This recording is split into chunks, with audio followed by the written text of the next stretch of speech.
follow it politics for all the latest news, and sign up for our daily Balance of Power newsletter. The U.S.'s top general reassured South Korea that President Donald Trump is prioritizing a diplomatic solution to tensions with North Korea, echoing comments from administration officials who sought to tamp down fears of imminent nuclear war.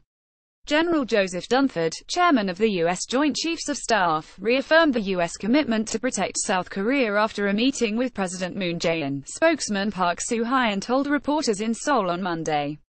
He added that the military option would only be used if diplomatic and economic pressure fail, Park said. Dunford said the U.S.'s security commitment for South Korea's defense has not changed, Park told reporters after Moon's meeting with the general. Dunford told Moon everyone hopes to resolve the current situation without going to war. Central Intelligence Agency Director Mike Pompeo and National Security Advisor H.R. McMaster said in separate Sunday talk show appearances that there's no indication war will break out. They both walked a fine line of backing the tough talk directed at Pyongyang, but not wanting to raise the alarm at home. The comments suggest at least a temporary halt in the war of words between Trump and North Korean leader Kim Jong-un, which sparked fears of a miscalculation that could lead to an actual military conflict. Shares in Europe followed Asian equities higher and American stock futures advanced as the prospect of a war between the US and North Korea receded.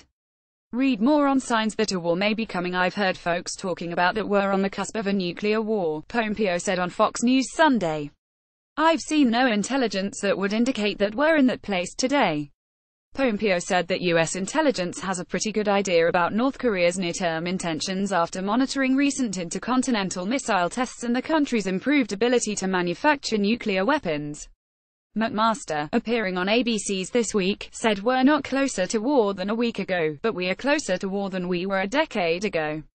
Following Trump's vow to unleash fire and fury on North Korea, Kim's regime threatened to fire 4 Hwasong-12 missiles over Japan into waters near Guam, home to U.S. military bases in the region. The U.S. and its allies warned Kim against such a move, and Japan deployed 4 Patriot missile interceptors into the western part of the country. Some analysts expect further escalation in the coming days as both North and South Korea celebrate the August 15th anniversary of the end of Japan's occupation of the Korean peninsula, and the latter conducts joint military exercises with the U.S. from August 21st. Japan is also holding annual military drills with the U.S. over the next few weeks. Rogue Regiment USHASNT taken any public steps to prepare for hostilities, including evacuating Americans from Seoul, which is within range of North Korean artillery, or moving ships, aircraft or troops into position for an imminent response. The U.S. has about 28,500 troops stationed in South Korea. Pompeo and McMaster defended Trump's sometimes personal message aimed at Kim.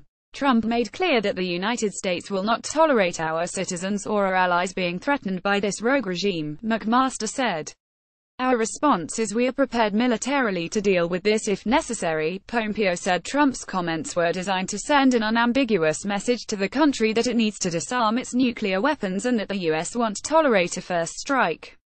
When asked whether he was confident Kim would heed that message, he said it's a very difficult situation in North Korea. Some former military and intelligence officials questioned whether the harsh rhetoric from the Trump administration is the right approach. James Clapper, director of national intelligence under President Barack Obama, said on CNN's State of the Union that it was unclear what would set off Kim. While Trump's goal of North Korea abandoning its nuclear weapons may be appealing, it's unrealistic, Clapper said. That is their ticket to survival, and I don't see any way that they're going to give it up, he said. Our thought process here ought to be on accepting it and trying to cap it or control it, with assistance by Yuan Gao, Janet Ong, Riani Boyson, Hee-jin Kim, Nafisa Said, Kenneth Pringle, Min Jeng Lee, Takashi Amano, Justin Blum, Alan Levin, Ben Brody, and Peter Pae.